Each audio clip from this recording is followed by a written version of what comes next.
Namaste. Psychoanalysis and mythology.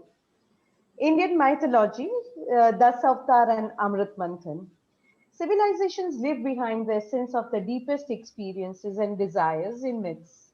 The Hindu civilization, especially Indian, is not only rich in myths, but also as old as hills. Psychoanalysis and myth is a complicated subject, and to discuss this subject, we have with us today psychoanalysis consultant Mr. Himanshu Vaidya. Namaste, sir. Namaste. Uh, so, can we start with what makes Indian mythology so special from standpoint of psychoanalysis? Indian mythology is among the richest mythologies in the world. Indian mythology also is loaded heavily in terms of philosophy, psychology, and spirituality. There is a world of profound wisdom and entertainment and enjoyment both put together, packaged in the story of the myths. So the mythology that is unique to India, the Hindu civilization, is a mythology where profound wisdom of psychology, philosophy, and spirituality is packaged in the form of a myth. This creates a very unique type of mythology across the world. Egypt also has a rich mythology. Greece also has a rich mythology. But Indian mythology is unique in terms of its color and flavor. And the uniqueness comes from this obsession with spirituality, philosophy, and psychology. From standpoint of psychoanalysis, it is very interesting to see that there is not a single psychoanalytic phenomena for which we don't have a myth in Indian mythology. Take Freud's concept of the Oedipus complex, and we have the myth of the Ganesha. Take Klein's concept of the paranoid schizoid position, and we have the myth of Parshuram. Take the myth of Kansa, and that myth is for Klein's concept of the baby having fantasies to destroy other babies in the womb of the mother. Take Kohut's disintegrating self, and we have a myth for that. Take aggression turned towards the self, and we have the myth of Mahishasura. So take the myth of the omnipotent bad mother, and we have so many tantric devis, each with a myth and stories of their own, where the feminine goddess is depicted in a horrifying form with all the tools of torture. So whether it is on the positive side or on the negative side, the Indian mythology is loaded, overflowing with myths. There is not a single psychoanalytic concept for which we don't have a myth. And this provides us with sort of a historical verification that what psychoanalysis is talking about is not something new that has come into existence only after the Industrial Revolution. It is not something contemporary, it is something timeless. Across history for thousands of years, people always have passed through these experiences, these anxieties, these desires, and these fantasies.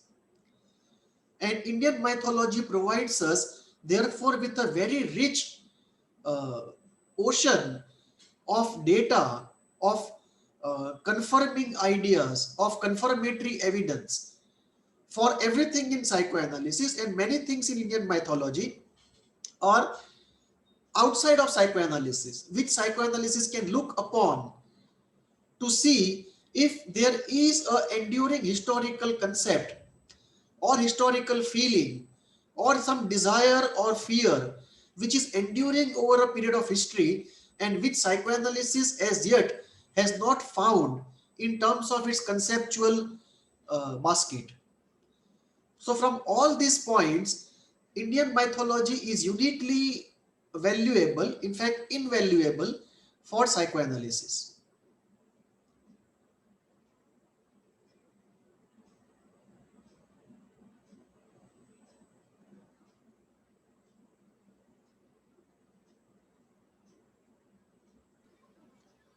Sir, what is so special about the two myths of Dasavatar and Amrut Manthan that you've chosen to this subject, on the Yes, yes. Um, Indian mythology has so many myths, in fact, hundreds and thousands of them. I have chosen these two myths for today's discussion because there's something special about these two myths. The myth of Dashavatar relates to the myth of 10 avatars, which happen over an evolutionary cycle of this earth. So the idea in Dashavatar is that from the time life begins in the ocean to life coming on land, to primitive man, to a civilized man, to an ethical man, to a celebrating, liberated, spiritually enlightened man, to a meditative man, and lastly, to a techno man where the body is transformed because of using technological tools, what we call medical implants, that we put medical implants inside to fundamentally alter the natural body. This entire cycle of human development, which parallels and exceeds Darwin's concept of evolution, is put in the form of a myth. So this myth of Dashavatar is a myth uh, where 10 avatars take place in the history of the human race, not only the history of the human race, in fact the history of life on the planet. So from beginning of life in the water to emergence of a techno man, which actually is yet to happen, it's the future of the human race. The entire scene is captured in this myth of Dasha Avatar, and the idea is at every step of evolution, God descends in a form which is special and takes the first step as the first unit of evolution. So the first fish in water would be an avatar of God. The first turtle who crosses onto the land would be an avatar of God. So God comes down to take the first step in evolution whenever an evolutionary historical change is about to come. And this is the myth of how from the life originating in the ocean to the techno-human being that we are all awaiting today, who might come true in the next 50 years. The entire thing is explained in the form of a myth. And that is where science, philosophy, spirituality all combines there, and the world of wisdom is packed into that myth. Now this is the outer explanation of the myth in evolutionary terms. The same thing also has an individual explanation, that you can also see the journey from the fetus to the Kalki avatar for an individual. So what is true, the one meaning of the myth is in terms of the evolutionary scale. The second meaning of the same myth is for an individual journey of life. So this is how both the meanings are condensed into one packet in the myth. There is an outer scientific meaning, and there is an inner psychological meaning, and there is a deeper spiritual meaning.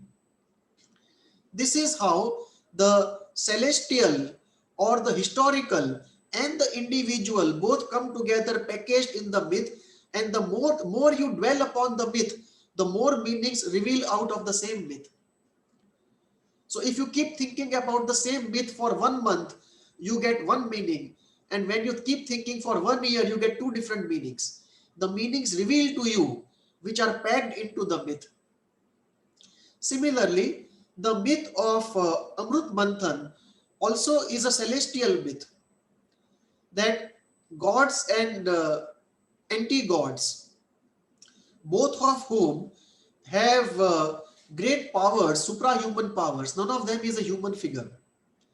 So there is a celestial struggle between the gods and anti-gods, and then they come together for bringing out the nectar,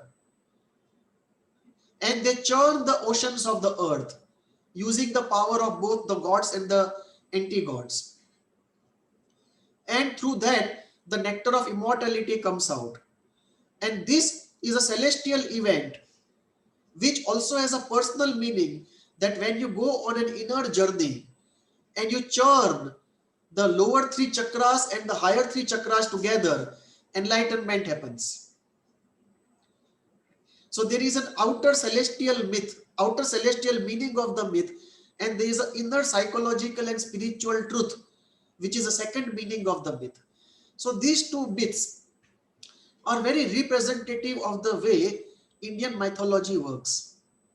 One, it is loaded heavily in terms of philosophy, psychology, and spirituality, in terms of its hidden meanings.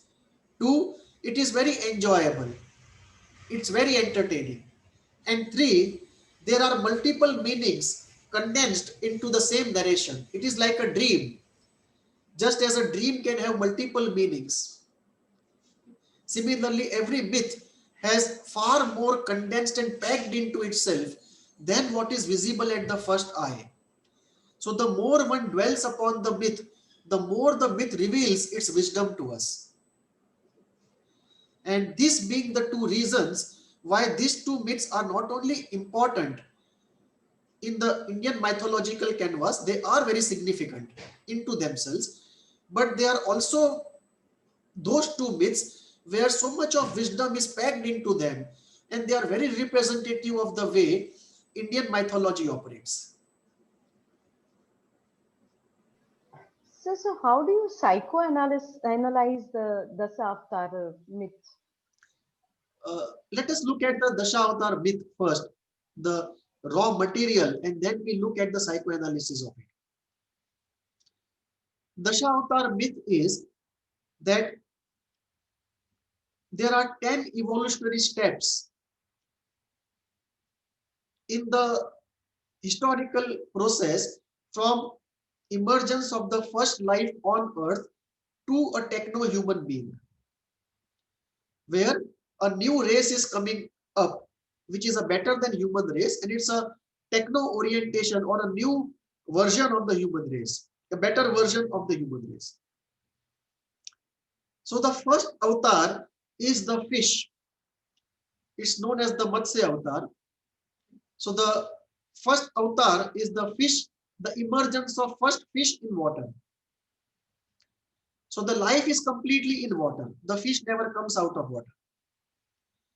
Then the second avatar is of tortoise, the Kurma avatar,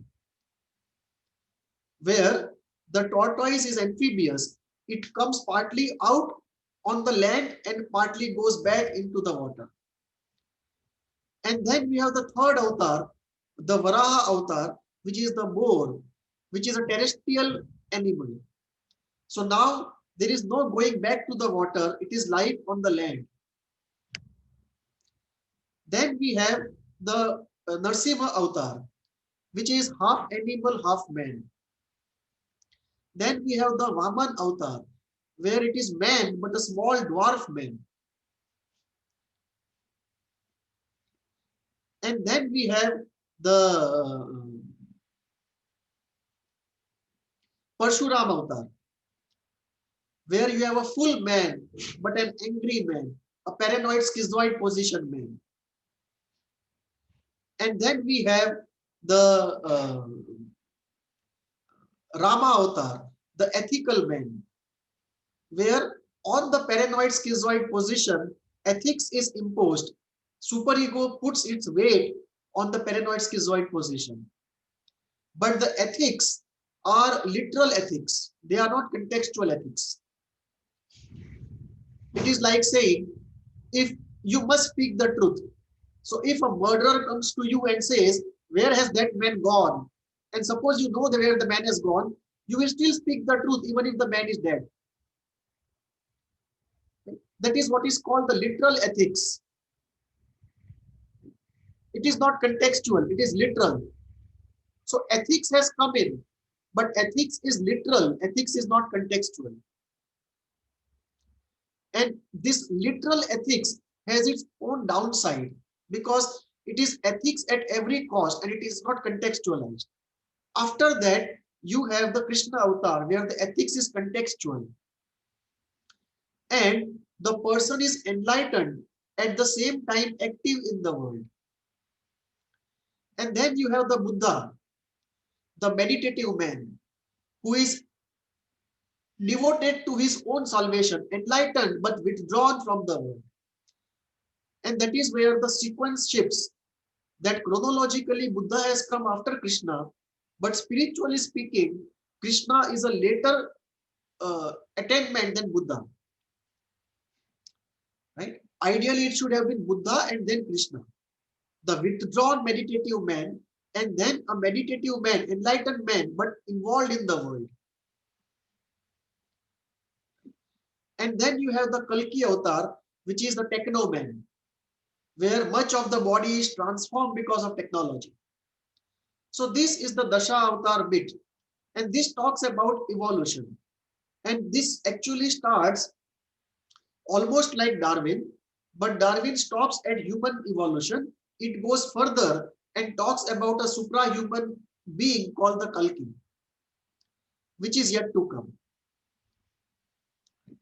And many followers of Sri Aurobindo believe that Aurobindo was the Kalki avatar, who could realize a supramental power in himself. Now, this is the first layer of the meaning in evolutionary terms. Now we come to the individual application of it. The Matsya avatar signifies the uterine state of the person. The Kurma avatar signifies that state where the person has come out of the body, but it is fused with the mother. He is still not separated from the mother. He is still living in the oceanic whole. He is partly in the ocean, partly in the land. And then you have the boar. The child separates from the mother and emerges as a territorial creature of his own. And then you have the Parshuram avatar, where he is in a paranoid schizoid position. Right? The anger cannot be controlled. The ecstasy cannot be controlled. The torture. Yeah. So led to this.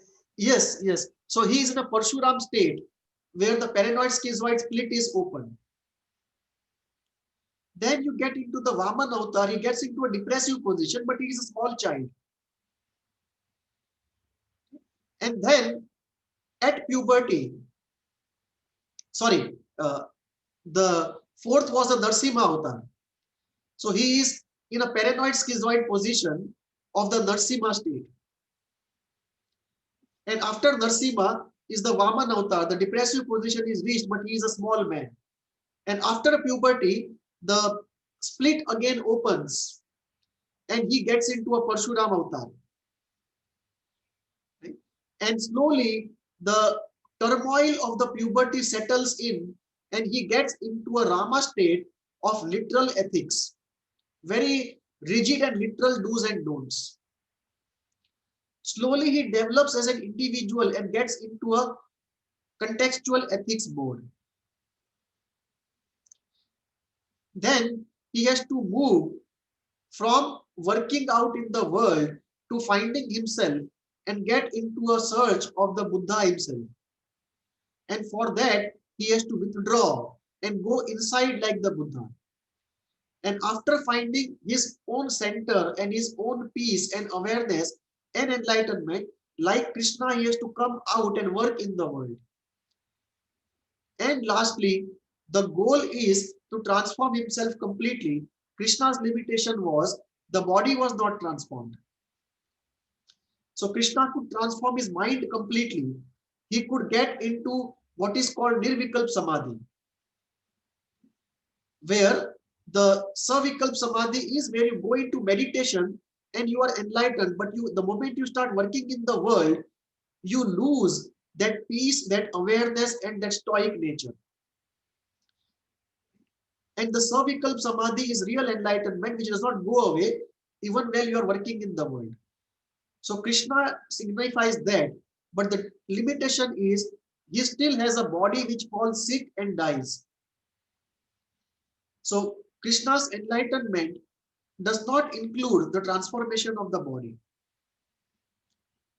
whereas the Kalki avatar includes the transformation of the body. So this starts, the Dasha avatar bit starts from our uterine state to the goal of life, and all the stages in between. And that for psychoanalysis is very, very important, because we are referring to the intrauterine life, we are referring to the paranoid schizoid position, depressive position, we are referring to the the adolescent Parshuram, who is in search of Rama, the ethics, the search for identity begins, the search for ethical structure begins, and then from literal ethics to move into contextual ethics, get into reality adaptation, work out in the world, and then go inside to really clear out the unconscious and move towards enlightenment. Clearing out the unconscious is a psychoanalytic concept. Moving to enlightenment is beyond psychoanalysis, it's a spiritual concept. And similarly, looking at Kalki avatar also is not a psychoanalytic concept. It would be termed as a fantasy. It is a spiritual concept. So this myth has packed into itself spiritual knowledge as well as psychoanalytic knowledge, and also data for psychoanalysis.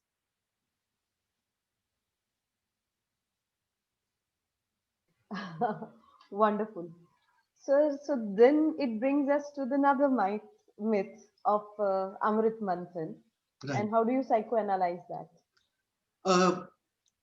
The myth of Amrit Manthan is this, that gods and anti-gods, both of which are suprahuman, super powerful beings, they come to know that despite all their powers, there is a limitation. And the only way to come over all these limitations and become immortal is to have nectar of immortality. And this elixir, this eternal elixir, is available only if all the oceans of the earth are churned. So somebody has to put a large mountain in the oceans of the earth and then churn the mountain. And then out of that churning, the elixir and the immortal nectar will arise. But neither gods nor anti-gods have enough of the power to churn all the oceans. So it is realized that unless both of them put together their power, this task cannot be accomplished. So they come together, they churn the oceans, and as they churn the oceans, first many things come out. Certain jewels come out and they are distributed. Then the Kamdenu comes out, the eternal wish fulfilling cow. And then finally the nectar comes out. And when the nectar comes out, God takes God takes up the role of a seductive woman, Mohini, in order to get the Asura, the anti-gods, the Asuras busy with Mohini, so that the gods can take all the nectar. And once the gods take it, they become immortal. So this is the myth as a story. Now coming to the psychoanalytic and spiritual aspect of it. The churning of the oceans refers to the churning of the self. And the good and the bad forces coming together to churn means everyone has to be involved in churning the good and the bad parts of oneself. It also refers to the lower three chakras and the higher three chakras both getting together and churning it. So the inner journey is a journey of churning of the good and the bad. The good and the bad aspects both have to be involved in the inner journey.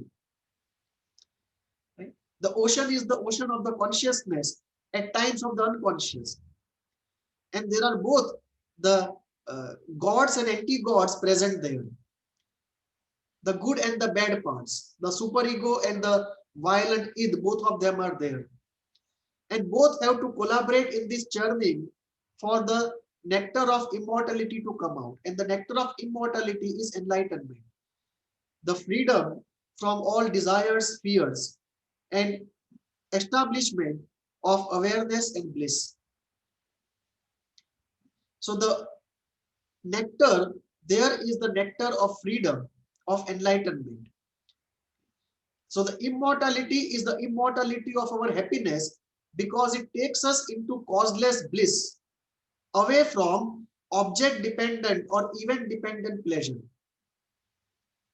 Our normal happiness is essentially object dependent or event dependent. And the moment the objects or events don't behave in a good way, we become sad, we lose that happiness. The only way to avoid this difficulty is to get into a causeless happiness, a happiness which does not have a cause outside of us. And that is the happiness of bliss, which is causeless, which exists by itself without any stimulant. And to access that bliss, we have to churn ourselves, because unless we churn ourselves, the difficult parts of us and the good parts of us will not be completely overcome. But when we churn, the poison also comes up. So the therapy process is not easy. The spiritual process is not easy. The negative effect, the difficult events, memories come up, which is the poison that Shiva has to take in. So the poison is going to come up. We have to be prepared for it when the churning happens. And we will find somebody to help us to manage that difficult part, which is set generally for a therapist or a guru. That he should be able to contain our negative affect and negative emotions which are coming out and hold them for a moment. Right? And when we do this inner churning, not only the insight comes out. So first comes the jewels of insight. That when we do this churning inside, the first thing that happens is the jewels of insight. That we get an insight on our unconscious, no matter how dark or difficult it is. And these are jewels of wisdom about oneself. And then if one proceeds on this path, then after some time you go out of psychotherapy into spirituality. And in spirituality, after you walk a few miles, then existence starts taking care of you, and there is a Kamdhenu that comes into your life. And this is a mystical phenomena. Kamdhenu does not mean literally a cow will come to your home. But circumstances will so arrange themselves that your ordinary requirements will be automatically or easily met without hindering your inner journey. So there may be a Kamdhenu in the form of a good job, easy job, which gives you a lot of time.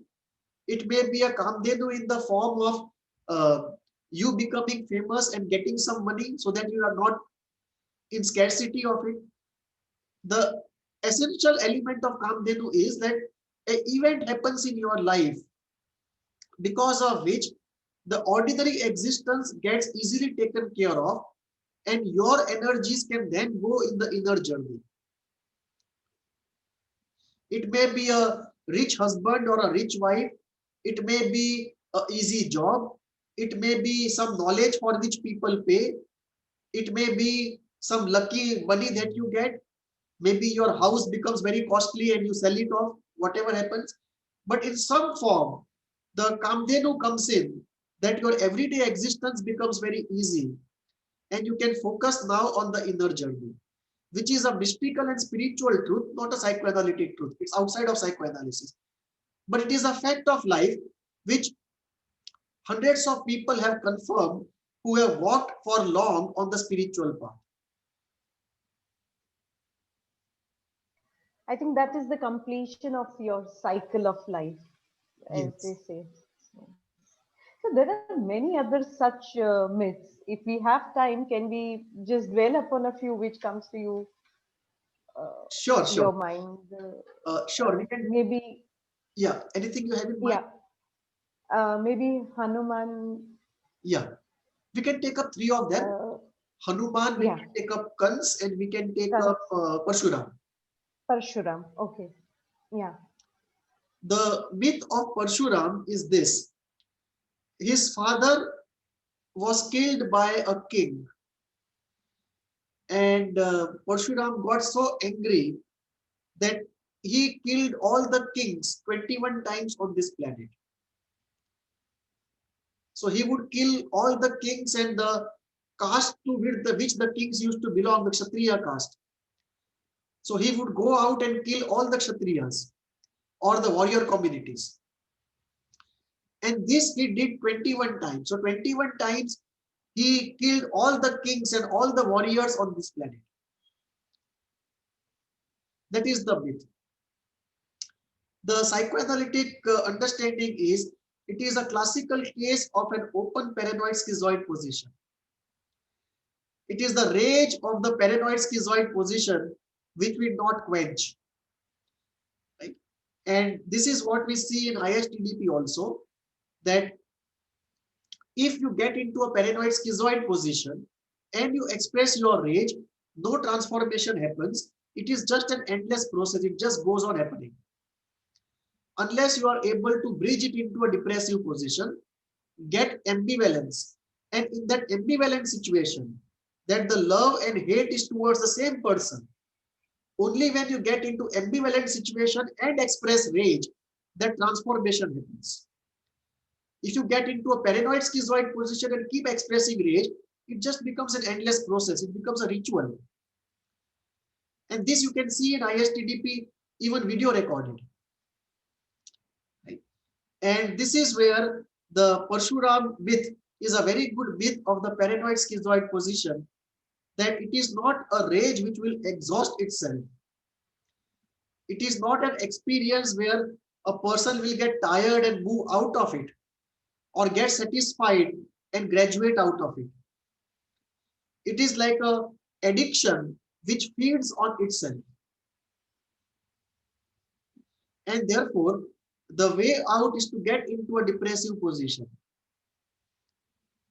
Right? So Parshuram is a very good example of the open paranoid schizoid position. Then we have the myth of Hanuman. The myth is Hanuman is a very powerful person, an exalted being. And he is the only one who can jump across the ocean from India to Sri Lanka. However, he has a problem of self-de-idealization. He suffers from what we all suffer to some extent. I am not good enough. Okay? And there is a therapist, an elder, old wise man, Jambuvan, in Ramayana. And Jambuvan reminds him of all his strengths. So he counters Hanuman's belief that I am not good enough with evidence in reality, which says he is good enough. And it's a sort of a cognitive therapy for Hanuman. So after he is convinced that he is good enough, he is able to really jump across the ocean. So that myth of Hanuman is the myth of self-de-idealization and inferiority, where most human beings feel far less competent than they actually are. The other side is also true.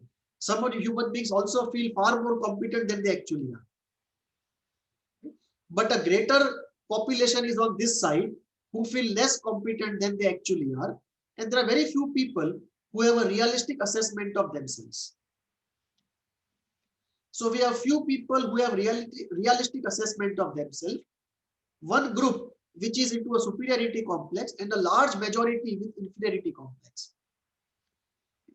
And we all need some mentor in our life, some therapist, some guru, some elderly person, some old wise man, to become like Jamuvan and help us overcome our own belief of I am not good enough.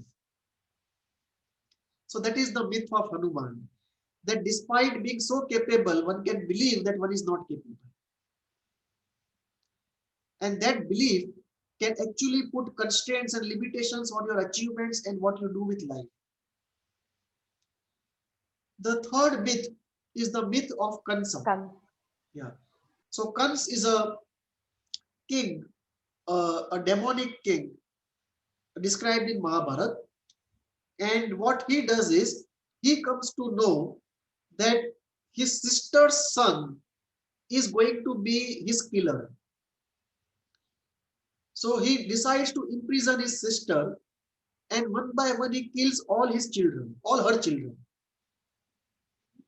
Till this point, it seems very logical that he wants to live and therefore he is going to kill anybody who he believes is going to be his assassin. But the myth starts with a twist here. The way he kills those children, instead of just killing those children or asking the soldiers to kill the children or giving them poison, he kills them in a very unique way. He picks them up with full of rage and anger and smashes them on the wall. The walls of the prison where the sister is imprisoned. And the blood smashes out on the wall.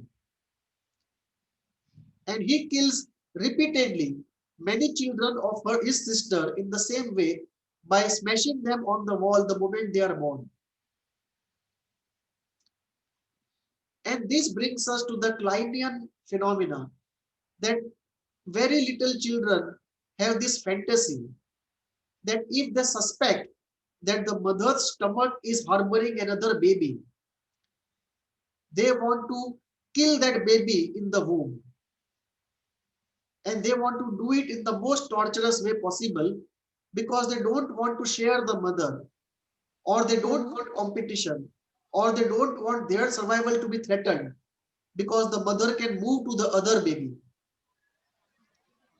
And So this in case of twins, it's more likely or no?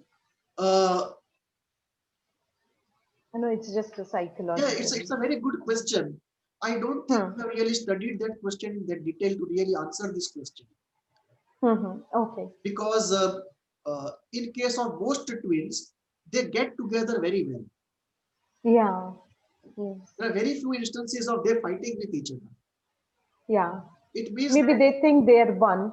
Yeah. They're fused and they're one. So maybe the intrauterine oneness or the habit from sharing everything right from the intrauterine area phase, that probably prepares them for more cooperation, or they see themselves one coming, two of them coming from one, or because they have never have lived the narcissistic life of alone being the center of attention.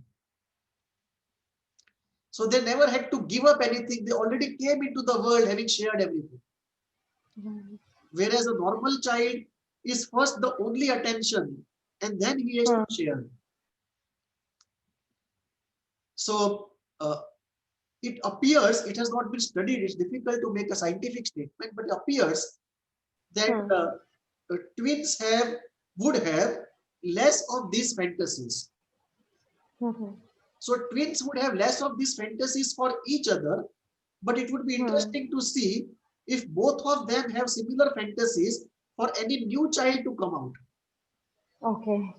That may be more the case, that both of them may not have so much of antagonism for each other, but both of them may have the same feelings towards a third child in the womb.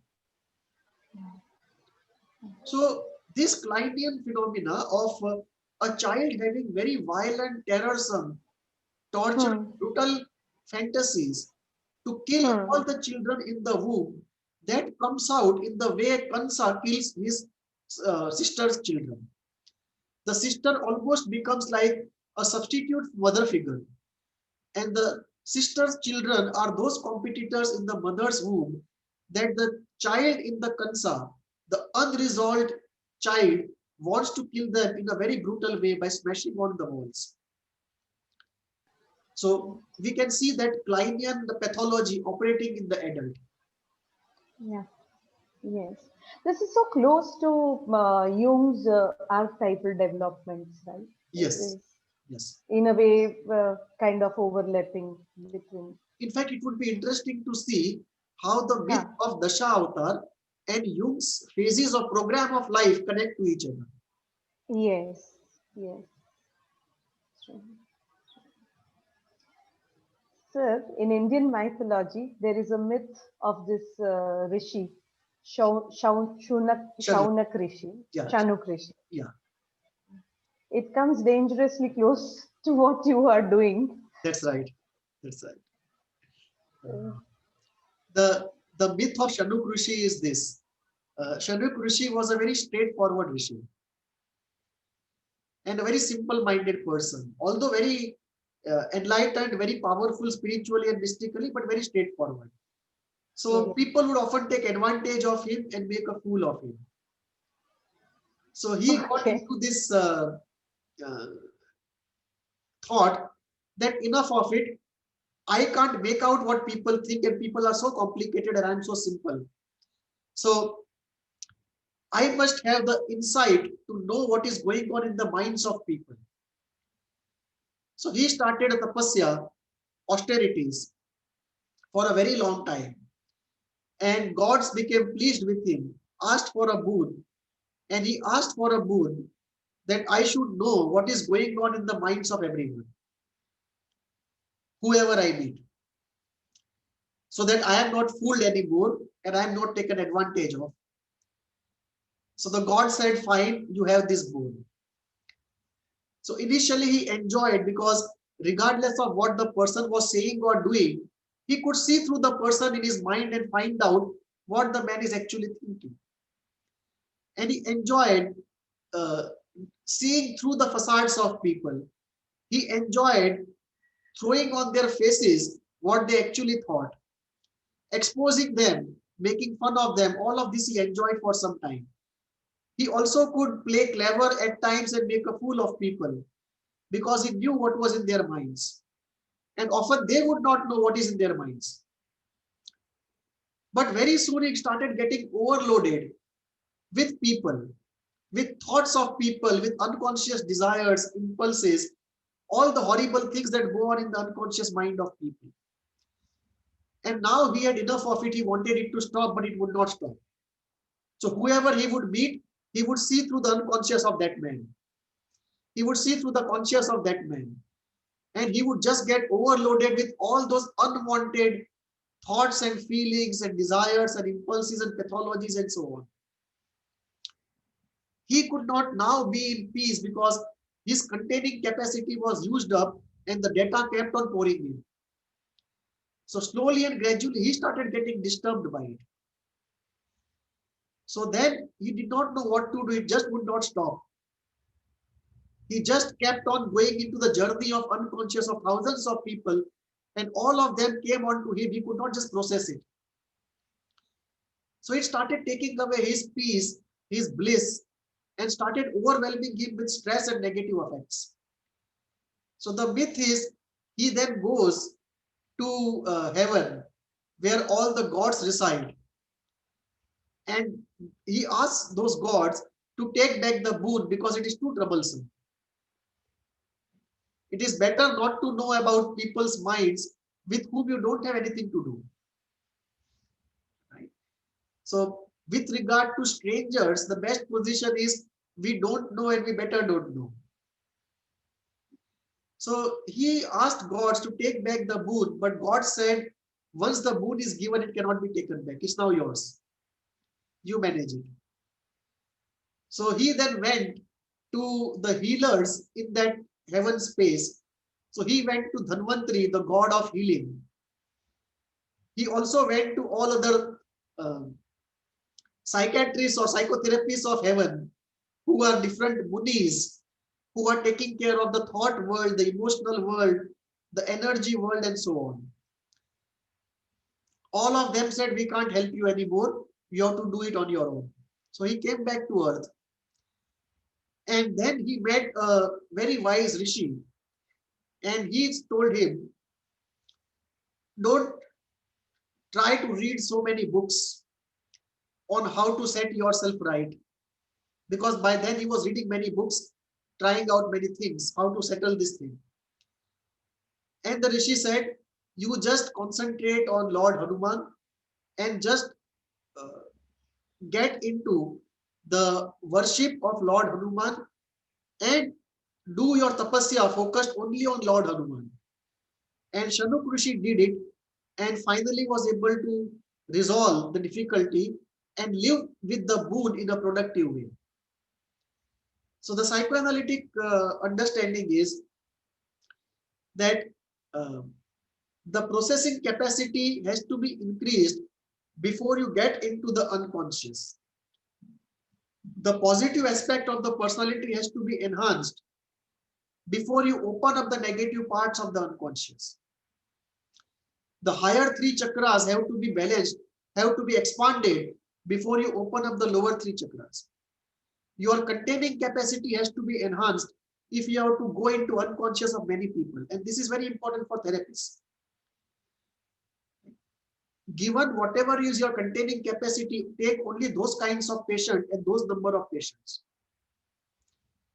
If you take too many patients, or if you take too difficult patients, and it goes outside of your containing capacity, you will be disturbed like Rishi Shanuk. And that is why in the profession of psychotherapy, the burnout is very, very high. Because people don't adhere to the wisdom of Shanuk Rishi. They take too many patients or try to process too much of affect beyond their capability, or have not invested enough in expanding the higher chakras or getting into positive relationships or positive hobbies. And all the day you are into the unconscious of people, and so much of it is coming in, it goes beyond your capacity, and that creates all the difficulties for therapists themselves. So this is the myth of Shanuk Rishi, which deals with the processing capacity, the containing capacity, and internalization of a good, reliable, stable object like Lord Hanuman, and how that internalization itself sets right hundreds of small things which are otherwise troubling. So it's a very Kleinian resolution of internalizing a good, reliable, stable object. Yeah. To set right influences coming from visiting so many different unconscious minds. Sure. To conclude, what would you like to see in this area of psychoanalysis and mythology? How do you want it to develop in the future? Mythology should use more of psychoanalysis to understand the myths. Psychoanalysis should use mythology, particularly those stories or those phenomena in mythology for which there is no corresponding psychoanalytic concept, because we might be at the doorstep of discovery of a new psychoanalytic concept there. Because these myths, which have survived for centuries, they preserve in themselves something which appeals to every generation. So in the world of myths also there is survival of fittest. Only those myths which are continuously relevant to generation after generation survive for thousands of years. And therefore in them there is something which is human and eternal. It is not something contemporary which is response to a contemporary historical time. And these eternal desires, these eternal concerns, these eternal truths are very important, because they may tell us that certain elements in the unconscious we have not figured out. So that is the way the two would be helping each other out. Very importantly, is the whole idea of using myths for healing. Except for Jungian psychoanalysis, other schools have not used myths for healing. We have just discredited all myths as fantasies. We have not seen the invaluable wisdom in the myths. And therefore, for healing purpose, psychoanalysis has to use more of the rich uh, treasure of the myths we have in human history. Lastly, we also would need to manufacture new myths. And this is where the contemporary analysis of the contemporary man is very important. That what kind of myths will be most healthy and most happiness giving for the present generation. Because we also need to put myth back in life from which myths have been completely extracted out becomes a very rational, very contractual, very self-interest oriented, very hedonistic life. And at the same time, this life also becomes very selfish, very rootless, very inorganic, away from nature, and leads naturally to depression and loneliness. No wonder today we have in United Kingdom a cabinet minister for loneliness. And this will increase the world over. We will have more and more psychological pandemics. In fact, anxiety, loneliness, and depression are already existing global pandemics for the last 30 years. WHO just has not recognized this. They are far more widespread than corona is. It is just that we have not recognized this psychological global pandemics, and they are because of many reasons. One of the reasons is the myth proofing of life. When you extract myth completely out of life, what remains is a life which is completely biological, legal, contractual, hedonistic, selfish, but without any roots in the cultural ground and without any juice or color or flavor of life. So myths provide us with that color, flavor, juice of life and the rootedness. They join us back to the organic whole. And this reconnecting to the whole, this getting organic into the foundation again, is something that we really have to more seriously look at in general and especially by psychoanalysis. Correct. Absolutely, yes. This was our second talk on the series of psychoanalysis and mythology. I hope you enjoyed this esoteric talk as much as I did. And do write to us and watch our coming episodes. And of course, you can contact us or write to us at hvindia@gmail.com. Thank you. Namaste, sir. Namaste.